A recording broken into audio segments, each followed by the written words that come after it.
Hey, welcome to another episode of Sparking Innovation. This is a podcast from Provisio, the largest Salesforce implementation partner for human services. I'm your host, Tom Moran, here to inspire nonprofits and government agencies to drive change in their communities by embracing change in their organizations. And that all begins with a comprehensive data strategy. Provisio harnesses organizational data to automate tedious processes, power AI, and unveil new insights that fuel better decisions. And we also offer advisory services to guide organizations with strategic planning and change management. So if you work for a nonprofit or a state or local government and are interested in how Provisio can help your organization become more efficient and effective, contact us at provisiopartners.com. So here are two almost universal truths about technology, innovation, and human services. One, we all agree it's incredibly beneficial, right? But two, it's hard to pay for it. Everyone is great at pitching how new technology is going to elevate their impact, but not so much at figuring out how they're actually going to fund it, right? So how do you rally decision makers to pay for new technology when money's tight?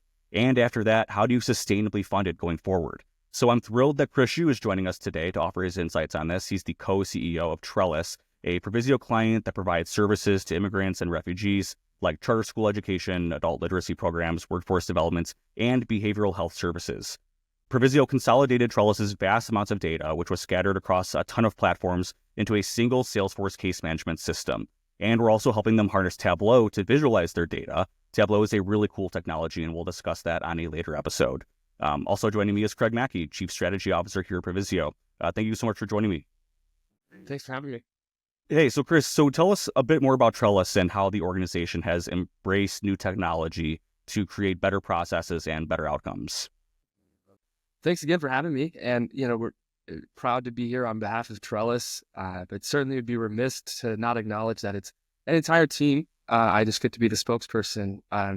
And really, I think to answer that question about how do we leverage technology, I think it's rooted in first understanding our community, right? And the community need. And I think that has been the biggest exercise over the past 24 months is really understanding through a community needs assessment, what are the needs of the community and how do those align with our services such that we can overlay a data infrastructure that aligns with those things and speak to not only the sort of impacts that the funder wants, but most importantly, speak to the impacts that align with the community need. And I think that has allowed us to consolidate these things in a real meaningful way. So there's this idea out there, Chris, that you got to pay for stuff, that people won't just give it to you. And it has to do with, in the nonprofit world, the story, the impact story, whatever you want and however people want to call it now. But to tell a story, you got to have data. To get the money to build the system, to have the data in, you got to tell a story. So how do you ever go and figure out ways to move this forward incrementally towards being able to tell that story and having the right tools if you're starting with none?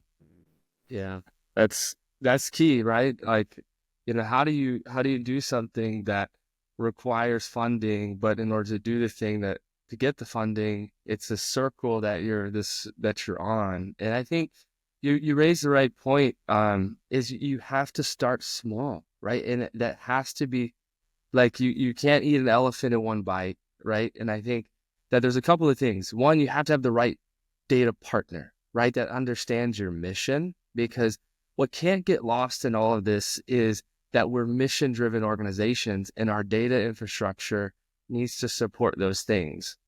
And I think the way we've been able to start is to pick programs, right? So we can't do this with all 8 of our key programs at once. That would be highly disruptive and incredibly costly. But what we can do is make a pitch on a smaller fashion, something we can help absorb into our normal operating budget and say, we're going to do it in this department first.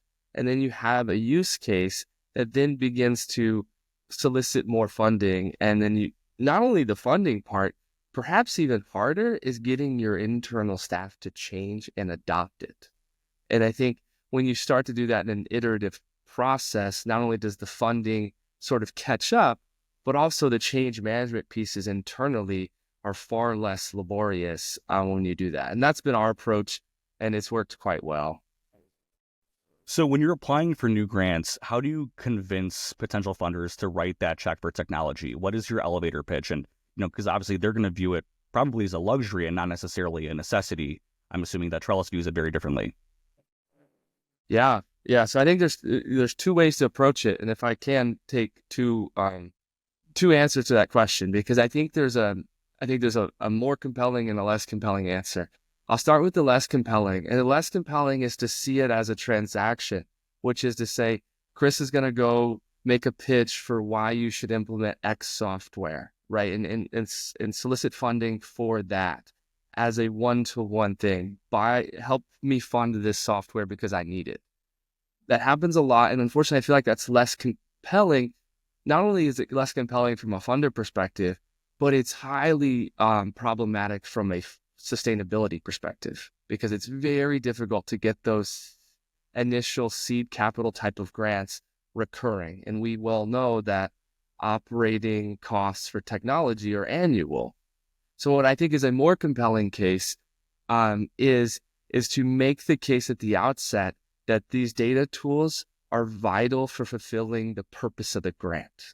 And that is the key, right? So that in order to accomplish the intended purpose of, right, whether it's providing behavioral health supports or youth training for youth employment clients, that having the data tools to not only support who we're serving, how we're reaching them, what the impact is, and that they have support host the program, that is an integral part of our program. Therefore, that becomes a direct expenditure, and that is very easy to fund. But you have to have the case, and it can't just be words. You actually have to have the operating model that is built alongside that. And when you do that, when you make the case that these data tools are integral in terms of how we serve, it becomes just a regular operating cost that's directly chargeable to a funder.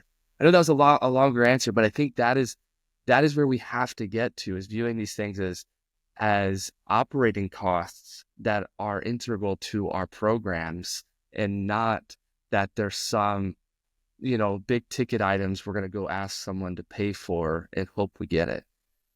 Yeah, I think that's it's an interesting thing that we have to think about, because as of today, most grant-funded opportunities, regardless of kind of who they come from, all have an overhead restriction, cap, definition, whatever you want to call it, of which IT blanketly gets thrown into that. That IT is your subscriptions to SaaS-based services. It is the maintenance of, it is the IT director, it is the break fix person. It's everybody. There's no distinguishing from that. And so I think we got to attack that from a policy angle of trying to strip out IT and technology in a different fashion and reframing it, as you just said, Chris, of this isn't an administrative expense. It's a direct service tool. And if we think about it in that fashion, what else might we be able to do with these typical grant line items and allocations as we move forward? And having your CFO hat on, and as you look at and sort of try to navigate those different sources, how would you recommend to policymakers or other folks to help distinguish now in this new world? Like, as a social worker that's been doing it for a long time, the idea of technology intersecting with the work that we do and have done is brand new. Like, it just really isn't even at the, I don't even want to know if it's, I don't know how small you can say it is right now. It's that new. So this is that opportunity to start making recommendations to people like, hey, we got to start thinking about this differently. How would you do that? Or how would you recommend people attack stripping that out moving forward? Well, your social work background serves you well, because you said it well in that, and how we would go about that. And I think there is a policy piece, a clarification, right? You hear to get a little nerdy for you guys, the Code of Financial Regulations, right? The CFR, which is this big document that governs how and what we charge to federal programs, which most things pass through from the feds, is actually kind of helpful here. I think the piece that I would encourage is, I think there's policy that could happen to clarify it, but I would say it's sort of a conviction in your fiscal departments to hold the line, right? You're not doing anything wrong by saying these are direct expenses. You may get a push from a funder saying, no, IT is not. And if it's your payroll system and you're trying to call that 100% program, that's clearly not true. But if it's not that, or if it's not accounting, or one of these sort of traditional sort of shared services, if it's not that, which things like you described in the use of Salesforce or the work Provisio is doing, these are far more rooted in community outcomes. And if that is your lens and how you render services, I think the big plea is to the fiscal office, the CFOs, the controllers out there that are dealing with the funders, and say, write it in. You're not breaking any rules. And if there's one thing that accountants like myself sometimes get a little uneasy with, is when there's gray area. And unfortunately, in this area, because of the points you raised, that the code is a little bit antiquated and the technology is changing rapidly, how we serve, especially post-pandemic, the utilization of technology has almost become a standard. And I think that has to be, it's going to take a decade for the feds to catch up from a CFR perspective. But I think if you have the backing of your fiscal departments to say, here's how we understand the guidance, and then you use your program directors, your chief program officer types, and say, here's how we're using the system to support our community. If those two things align, you're okay. The problem is our organizations, the program officer doesn't talk to the CFO in the ways that they just constantly talk past each other. And then the budgets never sort of connect. And then you're in this sort of chasing your tail moment. So I know that's not as focused on the policy, the public policy perspective, but I do think it starts with aligning internally. And I think every experience I've had is the funders are overwhelmingly understanding of these things. And I have not encountered many instances of saying, no, sorry, that's too technology. You can't include it as direct service. I've never encountered that. And would you say that that's gotten better since COVID? It has. Yeah. If you're looking at 2018, 19, I mean, very different world then. Traditionally, we used to always have to seek out that philanthropic world for funding. They were big fans of funding impact, right? Looks good. Everybody wants to put their name on that sort of stuff. But I think, or clarify for me, the Achilles heel in that model of not working at reviewing your grant line items versus philanthropic funding for technology or innovation, the conundrum is the sustainability one. Can you talk a little more about, like, it's that Venn diagram? There's a perfect overlap, but then there's the reality we live in, and how do you deal with that? Yeah, that's a great point. So I think there's an important synergy with the institutional donor versus the public funder, right? The foundations play a really important role. And that is what I would implore our foundation heads and program officers is to see the importance of funding the initial implementation costs, right? And that is what it's really good at, right? Of like, hey, we see the value of this system or strategy, and they will do that. And great. And I think that is the really huge pro of institutional giving. And they're an incredibly important partner. What they're not good at is funding recurring operations. So like, that's a whole different model. And I think that's where the public money is really helpful, right? The issue is what happens, and this is the nonprofit leaders' problem. What they don't do is they don't say, I need to pare back my operations to incorporate the ongoing maintenance and support of the system I just implemented. And when you do both of those things, you have the philanthropic persons awarding the funding and the public money sort of funding the operations. It's incumbent upon us as the nonprofit leader to say, I need to ensure my operating budget has pared back to the point of funding the ongoing maintenance and support of the system. And I think that's where I would push our foundations to say, make sure you're seeing that. See proof of that before you make the awards that the nonprofit's going to do that. Because I'm sure you guys know when you don't have the ongoing support, the system isn't magic, right? It's not like it can just make everything happen by itself. It needs some support. And that's where I think the really important synergy lies. Yeah, ongoing and reoccurring costs and funding those isn't typically something nonprofits excel at.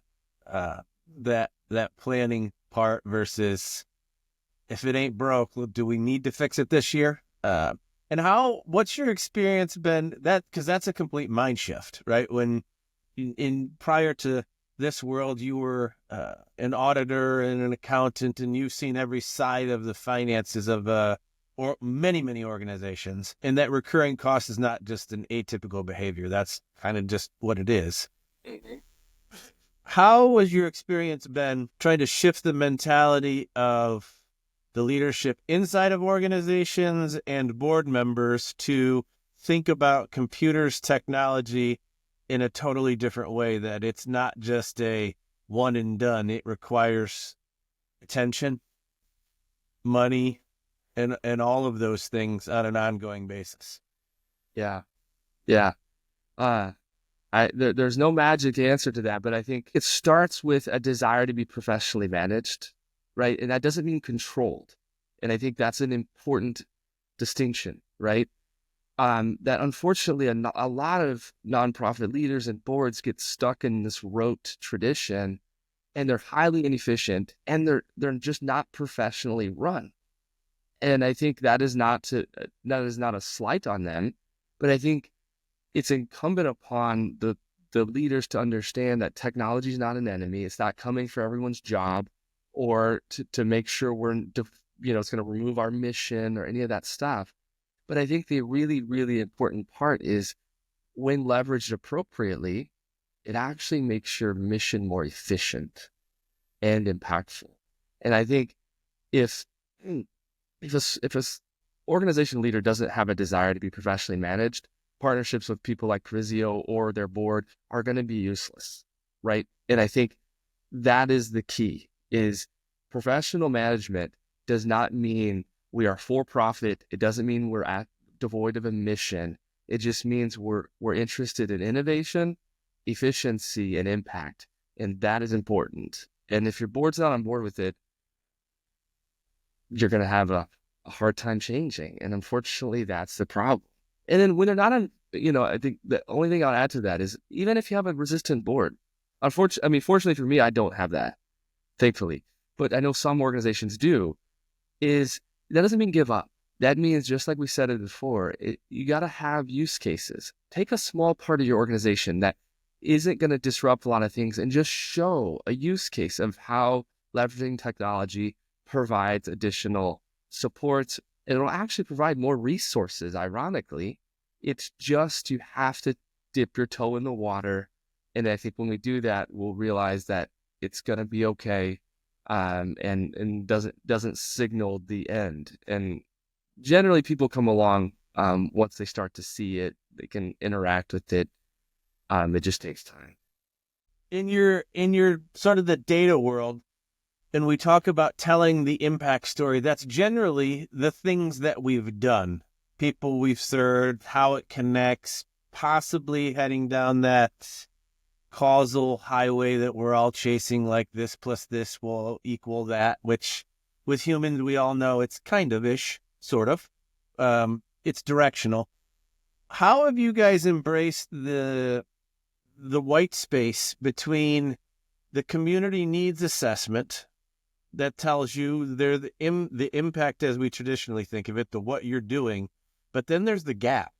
The what aren't you doing? Who isn't doing it? You're not doing it well enough. We need more of this. How have you guys leveraged the data that you have to tell the story of that empty space to potential funders or others as to why they should fund you?